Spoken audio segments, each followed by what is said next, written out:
Fala galera, Yuri Valens aqui e a Selic aumentou para 12,75% ao ano, está retomando aqueles patamares de 2014 a 2016, na qual chegou a máxima de mais de 14%.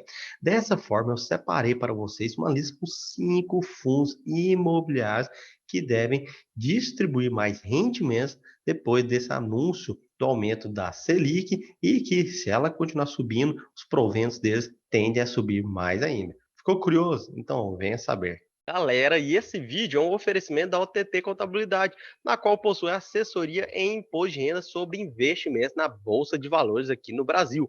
Essa assessoria consiste em relatórios mensais contendo operações comuns de day trade, operações com fundos imobiliários, posição em custódia, rendimentos isentos, rendimentos tributários, apuração e emissão do DARF, do imposto de renda.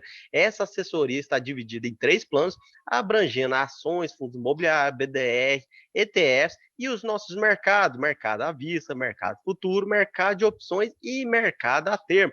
Caso você tenha interesse, você pode conferir aqui o valor dos planos que estão aparecendo para vocês. E se você fechar o plano anual, você vai conseguir um grande desconto. Se tiver qualquer tipo de dúvida, entre em contato com esse número que está aqui na tela, pois ele é o número do WhatsApp da OTT Contabilidade. Inclusive tem esse botãozinho aqui também que você já entra em contato diretamente com o WhatsApp. E qualquer coisa tem esse e-mail de suporte também. Galera, e para mostrar esses 5 fundos, eu vou utilizar a nossa planilha de controle de carteiras de fundos imobiliários, que tem um link na descrição desse vídeo. Esses 5 fundos imobiliários são KNCR, VGIR, HGCR, RBRE e também o próprio MXRF, o queridinho do mercado. Eu separei aqui para vocês os indicadores atuais deles, principalmente o PVP, o dividend yield projetado e qual foi a média dos últimos 12 meses. Aqui nós temos algumas relações. Vocês podem observar que esses fundos imobiliários, anteriormente, naquele patamar de Selic a 2% ao ano, eles estavam com uma cotação menor, ou seja, estavam mais descontados, com exceção de um ou outro. Mas agora que a Selic começou a aumentar desde o segundo semestre do ano passado até a presente data, eles subiram também a sua cotação. Inclusive, hoje, só o MXRF que está negociando com desconto e muito motivado depois daquela polêmica decisão da CVM, que eles recorreram e estamos aguardando agora cenas para os próximos capítulos. E dessa forma, podemos observar que, mesmo negociando com ágio, eles ainda não estão negociando com ágio tão elevado, igual vimos alguns fundos high yields serem negociados até o final do ano passado. E esse é o bacana desses fundos imobiliários. Cada um deles possui uma representatividade no seu patrimônio da CDI de forma relativamente importante, com destaque principalmente para o KNCR e o VGIR, até mesmo o HGCR. E não se preocupe que depois eu vou compartilhar minha tela para mostrar alguns dados do seu relatório gerencial, na qual mostra isso, o peso de participação e a taxa média de juros, que não adianta ser quase 100% exposto à CDI, como o caso do KNCR, e ter uma baixa taxa de juros, porque os seus rendimentos também não serão tão majorados assim. Estão subindo, mas não vai ser tão grande igual nós estamos vendo aqui na coluna do dividendo yield projetado, na qual o KNCR ele é o que possui maior exposição à CDI, mas ele está com o menor dividend yield projetado por conta disso, que a taxa média de juros dele atrelada à CDI é baixa. Mas, em contrapartida, poderíamos até mencionar que ele é o fundo menos arriscado dessa lista que eu separei para vocês. E essa lista aqui é mais próximo de fundos high grade, então esquece um pouco dos fundos high yield que distribuem alta renda, porque eles possuem um risco atrelado a isso. Então, começando, nós temos o KNCR, que está com PVP de 1 e dividend yield projetado de 11,55%, que a mínima nas últimas 52 semanas foi de R$ 86. Então, ele estava com um valor de 14% descontado em relação à sua cotação atual. E temos o VGIR, que está com PVP de 1,04, seu dividend yield é um dos melhores da lista, 14,26% projetado, a média dele era quase de 10%, e ele estava negociando também nas últimas 52 semanas um desconto maior que o do próprio KNCR, R$ 84,78, que foi a sua mínima. Temos o HGCR11, que está com PVP de 1,01, dividend yield de 12,70%, a sua média foi boa porque ele possui exposição a outros índices. Eu vou mostrar isso para vocês. O RBRR ficou com o dividend yield projetado de 14,15% e a média de quase 11,79%, que é a maior média dos últimos 12 meses, motivado também pelo mês do HGCR, que está exposto a outros índices que estiveram elevados nos outros períodos e conseguiram pegar e dar esse dividend yield para ele. Ele está com PVP de 1,04, sua mínima foi de R$ 92,40.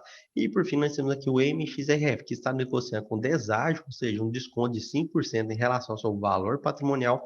Seu último rendimento é um rendimento bacana para os cotistas, 11 centavos, que daria um dividend yield projetado de 3,71%. A média dos últimos 12 meses ficou em 11,21%. Agora eu vou mostrar as características individualizadas de cada um desses fundos imobiliários, começando pelo KNCR11, que ele é um fundo altamente exposto a CDI. Só que, como eu mencionei a vocês, a taxa dos juros dele são baixas, 2,57%.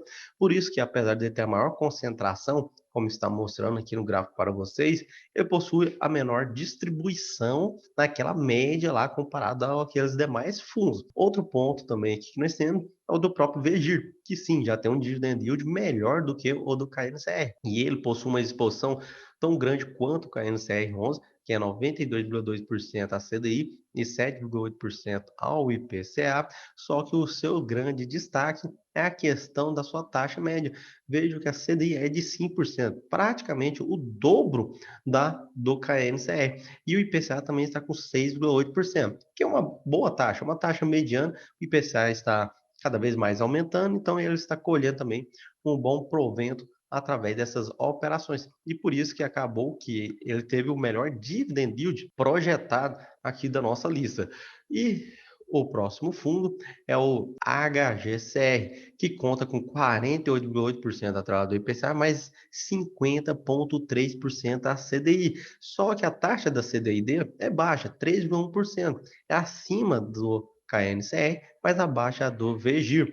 E o bacana é que pelo menos o IPCA tenta equilibrar isso, que ficou com a taxa de 7,2%, que é até mesmo superior à que nós vimos lá do VGIR. Nós temos aqui o próximo fundo, que é o RBRR, que é um fundo high grade da RBRR, e ele possui uma taxa de 2,8% de juros para a CDI e uma exposição de 27% total do seu PE, enquanto 48% ficou atrelado ao IPCA com uma taxa de 6,5%. Então, a taxa da CDI dele é extremamente baixa, mas ele está tentando compensar isso com o IPCA e até mesmo fugindo do padrão dos outros, colocando uma boa concentração também no IGPM de 18%. E apesar que o pessoal não divulga mais os avanços do IGPM, está avançando tão quanto o IPCA, e inclusive a previsão é que ele termine a mais de 10% nesse ano corrente. Por fim, nós temos o queridinho do mercado, MXRF, que conta com 37% do total do book de CRIs mais permuta, e isso representa 84% do PL total dele, atrelado à CDI. E o IPCA ficou com quase que o remanescente, 62%. Agora, o bacana é que a taxa, pelo menos do IPCA barra INCC, está em 7,88, tentando compensar também a taxa da CDI, que é uma taxa extremamente baixa.